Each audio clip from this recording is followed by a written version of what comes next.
جنت کے حالات اور جنت کے مناظر جو حضور نبی کریم سرورت عالم صلی اللہ علیہ وسلم نے بیان فرمائے، ان کے بارے میں یہ باب قائم کیا ہے. اور جیسے میں نے عرض کیا تھا کہ یہ حالات، مرنے کے بعد کے حالات جاننے کا انسان کے پاس کوئی راستہ نہیں، کوئی علم، کوئی فن، کوئی معلومات ایسی نہیں ہیں جو انسان کو مرنے کے بعد کے حالات سے باخبر کر سکیں. جو جاتا ہے یہاں سے، جس کو وہاں کی خبر ہوتی ہے، اس کی خبر ہمیں نہیں رہتی. کارا کے خبر شد، خبرش باز نہیں آمد. جس کو وہاں کے حالات کا پتہ لگ گیا، پھر اس کا ہی پتہ نہیں چلا کہ وہ کہاں گیا. والد ماجد حضرت مولانا مفتی محمد شفیع صاحب قدس اللہ تعالیٰ سرہ ایک بزرگ کے بارے میں ایک قصہ سنایا کرتے تھے کہ ایک بزرگ تھے، ان سے ان کے مریدین نے کہا کہ حضرت یہ مرنے جو بھی آدمی جاتا ہے اس دنیا سے تو اس کے بعد ایسا جاتا ہے کہ کوئی خبر نہیں دیتا، نہیں یہ بتاتا ہے کہ وہاں کہاں پہنچا، نہیں بتاتا ہے کہ کیا معاملہ ہوا، نہیں بتاتا ہے کیا مناظر اس نے دیکھے. تو کوئی ایسی تدبیر بتائیے کہ ہمیں بھی کچھ پتہ لگے وہاں کا. تو بزرگ نے کہا کہ بھائی ایسا کرو کہ جب میرا انتقال ہو تو تم جب مجھے دفن کرو قبر میں تو وہاں ایک قلم اور ایک کاغذ رکھ دینا. تو اگر مجھے موقع ملا تو میں وہاں سے قلم کاغذ کے اوپر لکھ کر تمہیں بتا دوں گا کہ کیا واقعات پیش آئے. لوگ بڑے خوش ہوئے، یہاں تک کہ بزرگ کا انتقال ہو گیا تو ان کے اس وصیت کے مطابق انہوں نے جب دفن کیا، دفن کے ساتھ وہ کاغذ بھی رکھ دیا، قلم بھی رکھ دیا، اور کہا تھا کہ اگلے دن آ کے دیکھ لینا، مجھے دفن کرنے کے بعد آ کر میرے قبر پر دیکھ لینا، قبر کے اوپر تمہیں لکھا ہوا ملے گا. تو لوگوں نے یہ کیا. اگلے دن قبر کے اوپر پہنچے تو واقعی دیکھا تو ایک پرچہ لکھا ہوا پڑا ہے. جا کر دیکھا تو واقعی لکھا ہوا ایک پرچہ رکھا ہوا تھا قبر کے اوپر. لوگ بڑے خوش ہوئے کہ آج راز کھل جائے گا. اب جا کے دیکھا تو اس پہ لکھا ہوا تھا کہ یہاں کے حالات دیکھنے والے ہیں، بتانے والے نہیں ہیں. کوئی آدمی بتائے تو کیا بتائے.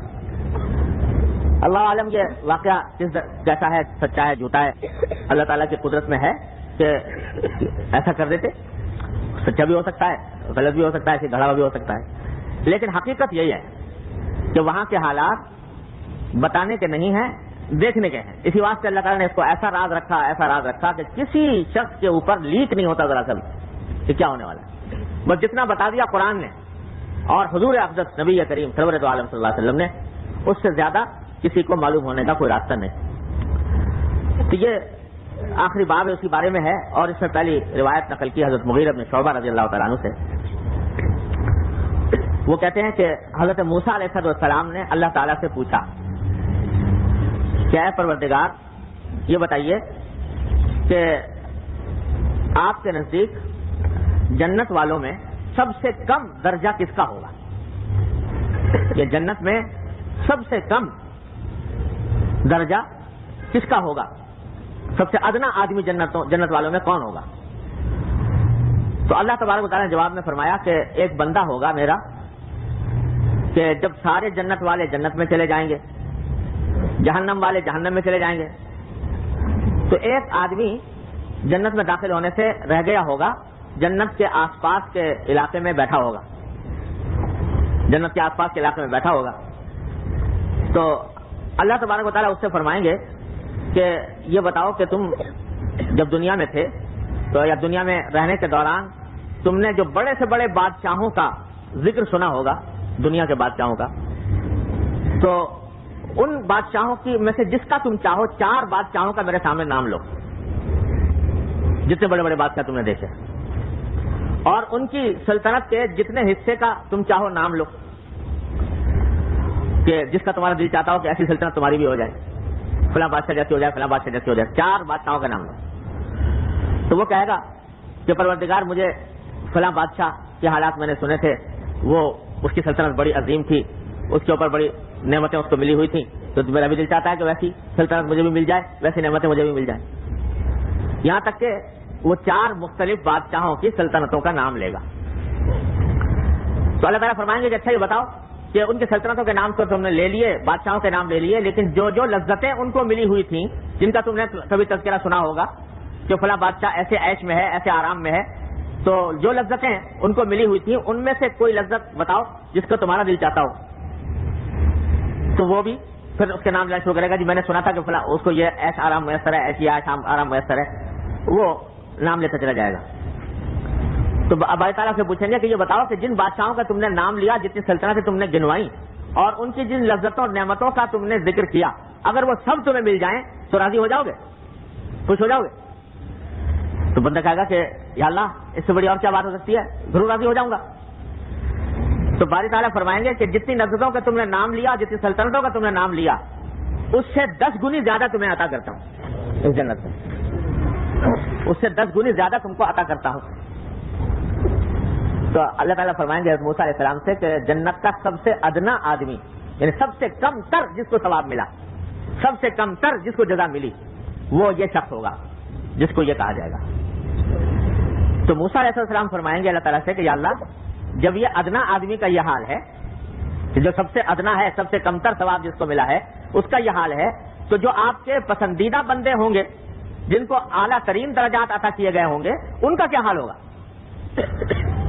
تو باری تعالیٰ اس کے جواب میں فرمائیں گے کہ اے موسیٰ، وہ لوگ جو میرے پسندیدہ بندے ہیں، ان کی کرامتوں کی چیزیں تو میں نے اپنے ہاتھ سے بنا کر رکھی ہوئی ہیں، ان کے اکرام کی چیزیں تو میں نے اپنے ہاتھ سے بنا کر رکھی ہوئی ہیں، اور اپنے ہاتھ سے بنا کر میں نے ان خزانوں پر مہر لگا دیا. اور ان میں وہ چیزیں ہیں کہ ما لم تر عین ولم یسمع اذن ولم یخطر علی قلب احد من الخلق، کہ وہ نعمتیں ایسی ہیں کہ آج تک کسی آنکھ نے دیکھی نہیں، آج تک کسی کان نے ان کا تذکرہ نہیں سنا، اور آج تک کسی انسان کے دل پر ان کا خیال بھی نہیں گزرا. وہ میں نے عطا کر رکھی ہیں، بنا کر رکھی ہوئی ہے. تو ادنا آدمی کا حال حضرت موسیٰ علیہ السلام کی زبانی یہ بیان فرمایا گیا حضرت مغیرہ بن شعبہ رضی اللہ عنہ کی روایت. اور خود نبی کریم سرور عالم صلی اللہ علیہ وسلم نے اس سے بھی زیادہ ایک شخص کا حال بیان فرمایا. وہ معروف حدیث ہے تو حضور اقدس صلی اللہ علیہ وسلم فرماتے ہیں کہ سب سے آخر میں جو شخص جنت میں داخل ہوگا، سب سے آخر میں، وہ کون ہوگا؟ وہ فرماتے ہیں کہ ایک شخص ہوگا کہ جو اپنے اعمال بد کی پاداش میں جہنم میں ڈال دیا جائے گا. اعوذ باللہ العلی العظیم. کیونکہ آدمی اگر مومن ہی تو نہ ہو، لیکن اگر اعمال خراب کیے ہیں، گناہ کیے ہیں، تو پہلے گناہوں کی سزا بھگتنی پڑے گی. تو اس کے لیے اس کو جہنم میں ڈال دیا جائے گا، جہنم میں جھلس رہا ہوگا اعوذ باللہ. تو جھلستے جھلستے وہ اللہ تعالیٰ سے کہے گا کہ یا اللہ یہ جہنم کی جو لپٹ ہے، اس کی جو تپش ہے، اس کی گرمی، اس نے تو مجھے جھلسا دیا. ذرا سا آپ کی بڑی مہربانی ہوگی، ذرا سا مجھے تھوڑی دیر کے لیے اس جہنم سے نکال کے کنارے میں بٹھا دیں، جہاں سے میں جلنے سے تھوڑی دیر کے لیے بچ جاؤں. تو اللہ تعالیٰ فرمائیں گے کہ ہم تمہیں اگر وہاں بٹھا دیں پھر تم کہو گے کہ ہمیں اور آگے لے جاؤ. کہا کہ نہیں یا اللہ میں وعدہ کرتا ہوں کہ بس ایک مرتبہ مجھے یہاں سے نکال دو، اوپر بٹھا دو، پھر آگے جانے کا نہیں کہوں گا. اللہ تعالیٰ فرمائیں گے کہ اچھا جاؤ، بٹھا دیا. جب وہاں بیٹھا تو بیٹھنے کے تھوڑی دیر بعد ذرا ہوش حواس کچھ ٹھکانے آئے، کچھ حواس درست ہوئے، تو تھوڑی دیر کے بعد کہنے لگا کہ یا اللہ آپ نے مجھے یہاں پر بٹھا دیا، جہنم سے نکال تو دیا، باقی ابھی تک اس کی لپٹ آ رہی ہے جہنم کی، تو تھوڑا سا وقت مجھے ایسا دے دیجئے کہ یہ لپٹ بھی نہ آئے، ذرا سا مجھے آگے بڑھا دیجیے. اللہ تعالیٰ فرمائیں گے کہ دیکھ تو نے کہا تھا کہ میں اور آگے نہیں مانگوں گا، اور تجھے ہم نے یہاں پر دے دیا، پھر تو وعدہ خلافی کر رہا ہے. کیا اللہ بس اتنا اچھی بات اور کر دیجیے کہ میں وہاں تک پہنچ جاؤں، پھر آگے نہیں مانگوں. اللہ تعالیٰ فرمائیں گے اچھا چل تھوڑا سا اور آگے بڑھا دیا. وہاں سے جنت نظر آنے لگے گی. تو کہے گا کہ یا اللہ تھوڑی دیر کے بعد کہ یا اللہ تو نے مجھے یہاں سے جہنم سے نکال دیا، یہ جنت نظر آ رہی ہے، ذرا سا ایک نظارہ تو کر لوں اس کا،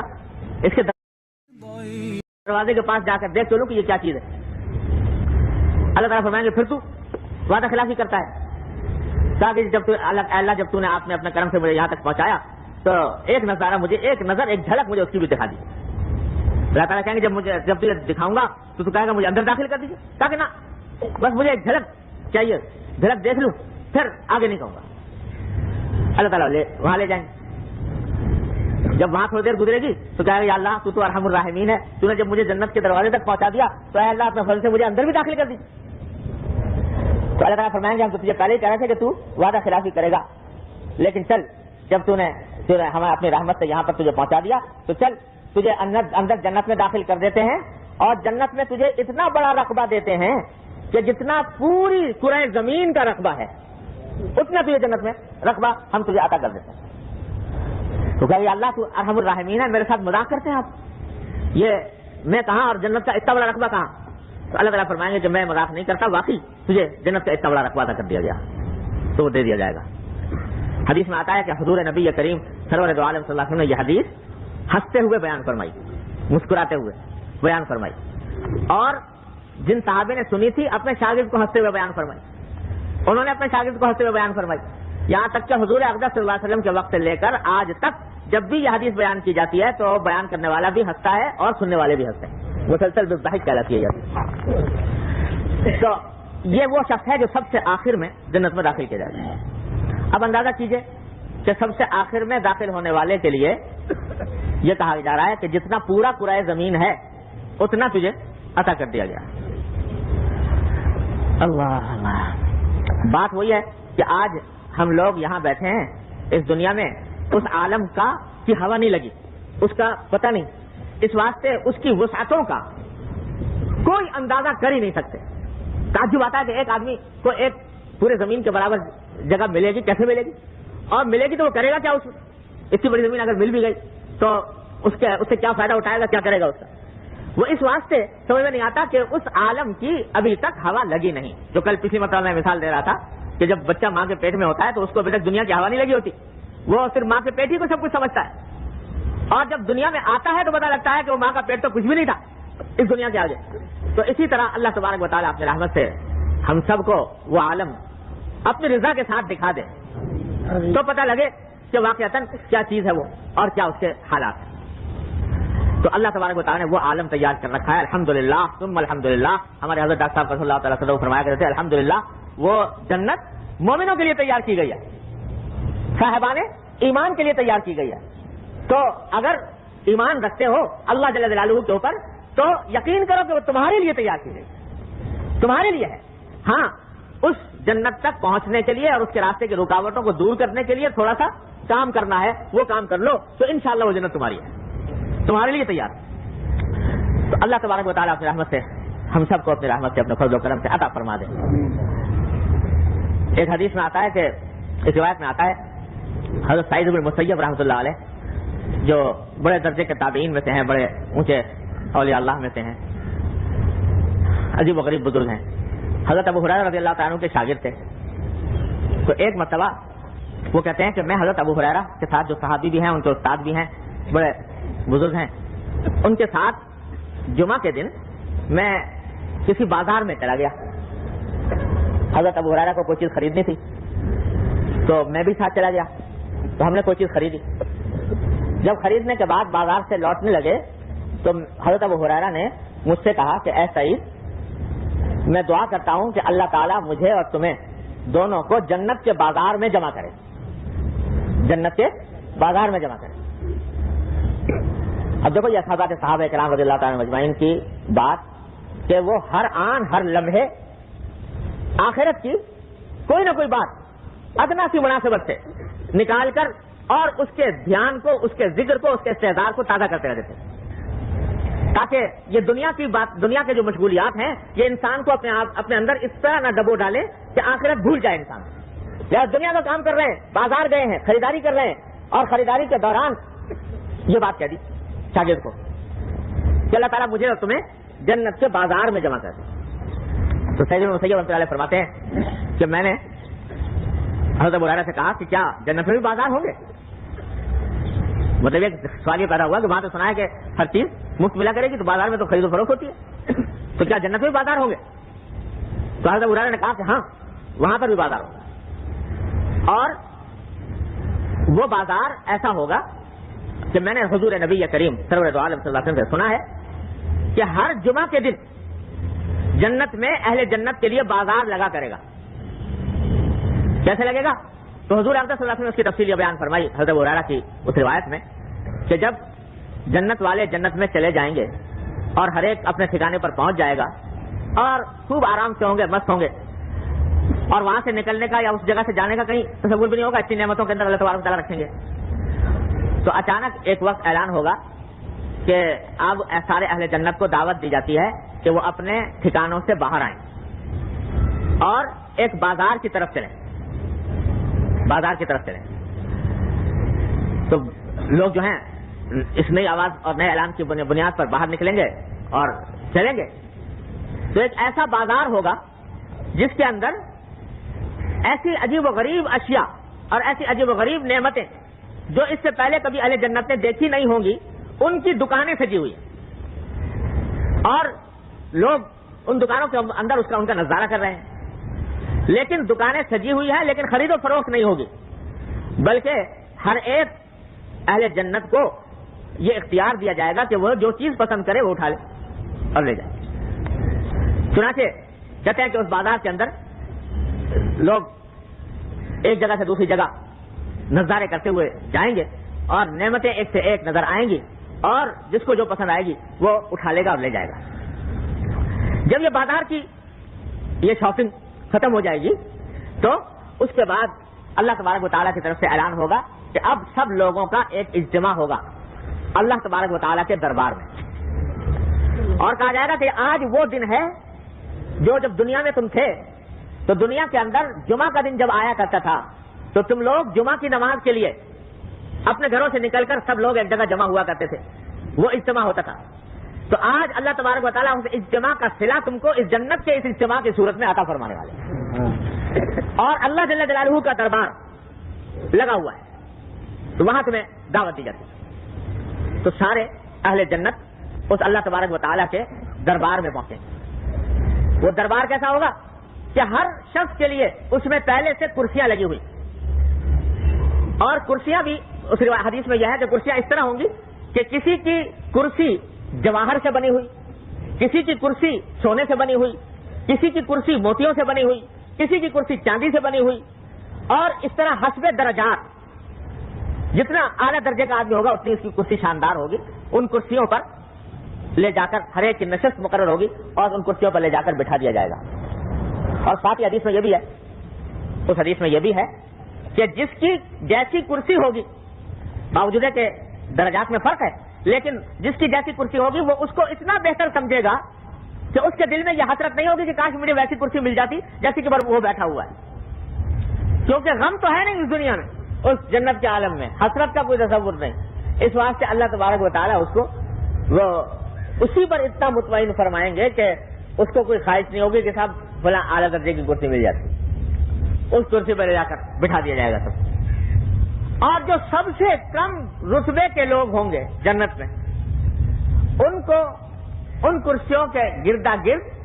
ٹیلے ہوں گے, اور ٹیلے کہے کہ مشک اور عنبر کے ٹیلے. ان مشک اور عنبر کے ٹیلوں پر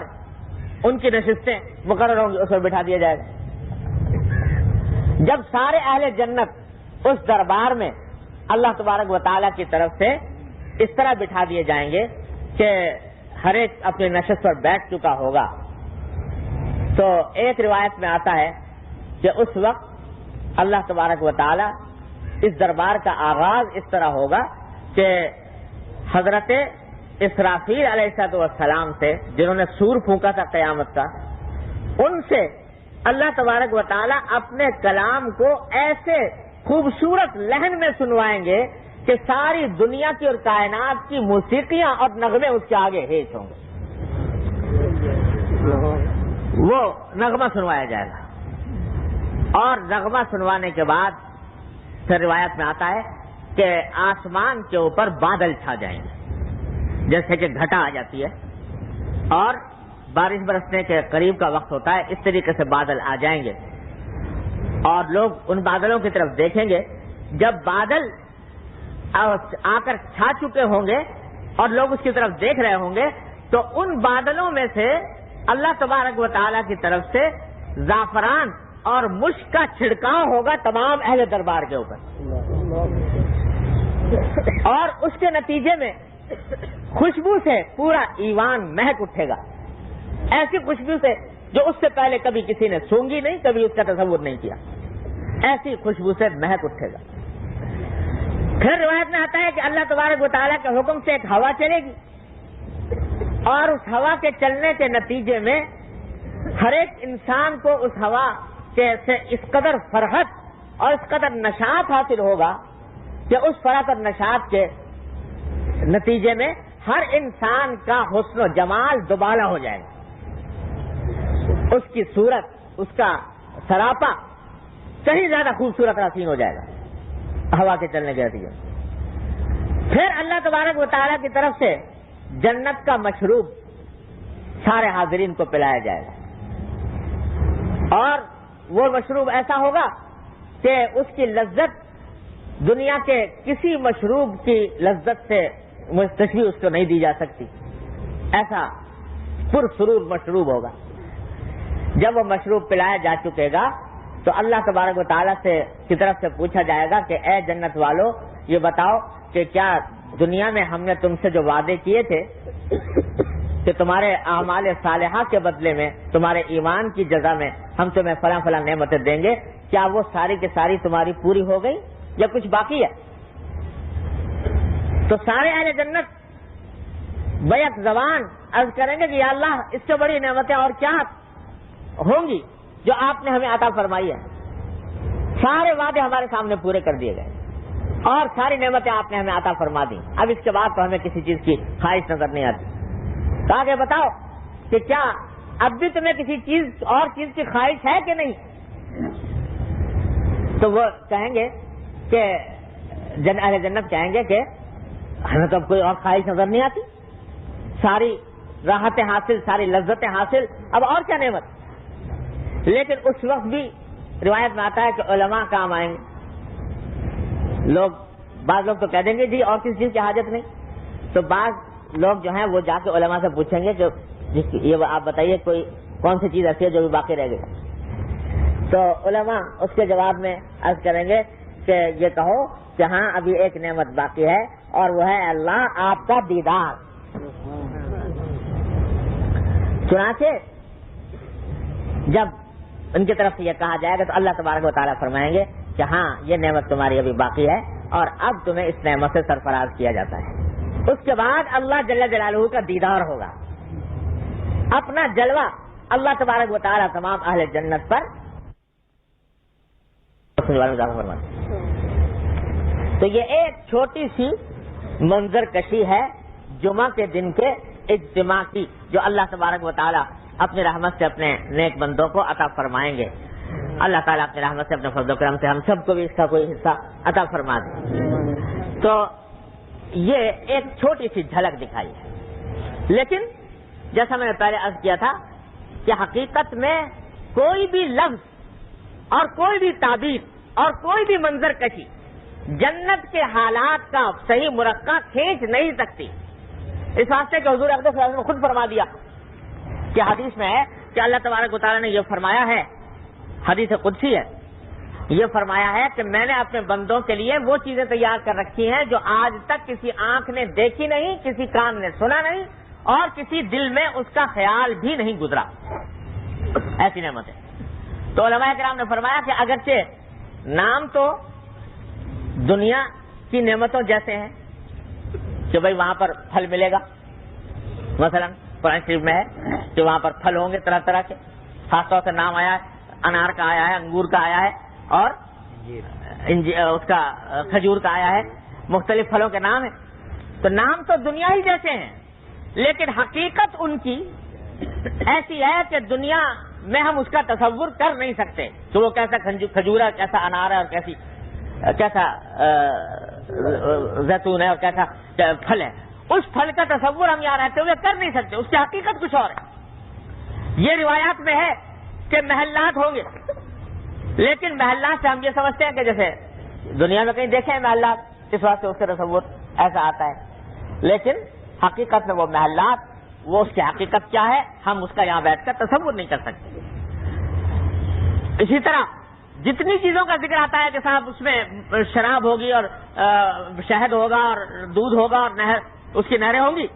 تو ہم یہ دنیا والا دودھ سمجھتے ہیں، دنیا والا شہد سمجھتے ہیں، اس واسطے اس کی قدر و منزلت کا محق دل میں پیدا ہوتی نہیں، ورنہ حقیقت اس کی ایسی ہے کہ ہم یہاں رہ کر اس کا تصور کر نہیں سکتے۔ اللہ تبارک و تعالیٰ نے وہ عالم ایسا بنایا۔ اور سب سے بڑی بات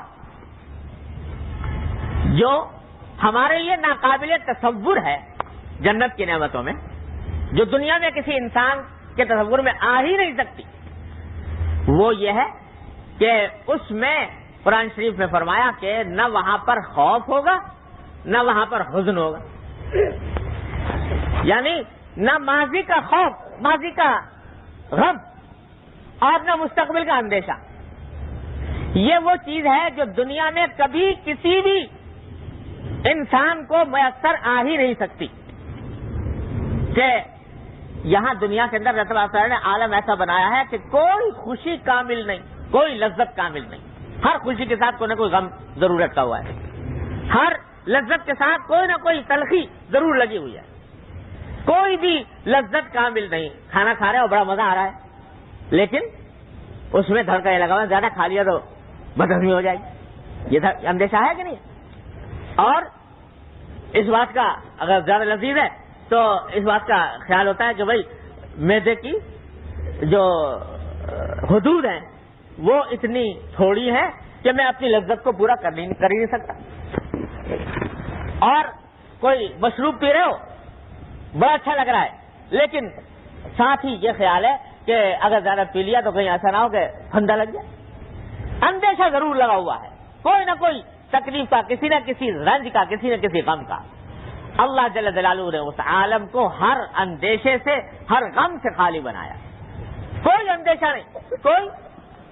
غم نہیں، ماضی کا غم نہیں، مستقبل کا اندیشہ نہیں، کوئی حسرت نہیں، جو خواہش ہے وہ پوری ہو رہی ہے۔ حدیث میں آتا ہے کہ بیٹھے بیٹھے خواہش پیدا ہو گئی کہ انار کے درخت سامنے نظر آئے دور، اور خواہش پیدا ہو گئی کہ اس کا رس پی لوں، تو جانے کی بھی ضرورت نہیں، اللہ تبارک و تعالیٰ وہیں سے وہ آ کر اس کا جوس تمہارے پاس تیار حاضر۔ اللہ تبارک و تعالیٰ نے اپنے ان نعمتوں کے تھوڑی تھوڑی تاکہ انسان کے بھی کچھ سمجھ میں آنے لگے، یہ چیزیں اس کی کچھ جھلکیں دنیا کے اندر دکھا دیں۔ پہلے لوگ ان سب باتوں کو بڑا عجیب سمجھتے تھے کہ بھئی یہ کہتے ہیں یہ کچھ طلسماتی باتیں کی جا رہی ہیں، طلسم و ہوشربا کی باتیں ہیں، اور اس کے اوپر یقین کرنے میں لوگوں کو تامل ہوتا تھا، لیکن اللہ تعالیٰ نے آج دکھا دیا کہ انسان نے اپنی محدود سے محدود عقل کے بلبوتے پر، تجربے کے بلبوتے پر وہ کام کر دکھایا کہ آج سے 100 سال پہلے کسی کو کہے جاتے تو اس کو دیوانہ کہتا۔ 100 سال نہیں، آج سے 20 سال پہلے کوئی یہ کہتا کہ بھئی ایک ایسا آلہ ایجاد ہونے والا ہے کہ ابھی خط لکھو اور 1 منٹ میں امریکہ پہنچ جائے، تو وہ کہتا پاگل آدمی، امریکہ کہاں اور ہمارا جگہ کہاں، اگر ہوائی جہاز سے بھی جائے تب بھی کم از کم 20-22 گھنٹے لگتے ہیں، 1 منٹ میں خط کیسے پہنچ جائے گا؟ لیکن اللہ تعالیٰ نے دکھا دیا، فیکس مشین ایجاد ہو گئی، ٹیلیکس مشین ایجاد ہو گئی، اور یہاں ٹائپ کیا اور وہاں ٹائپ ہو گیا، یہاں سے فیکس داخل کیا وہاں اس کی کاپی نکل آئی۔ اللہ تبارک و تعالیٰ نے انسان کو اس محدود عقل کے ذریعے ایسے آلات ایجاد کرنے کے اوپر اللہ تبارک و تعالیٰ نے توفیق عطا فرما دی۔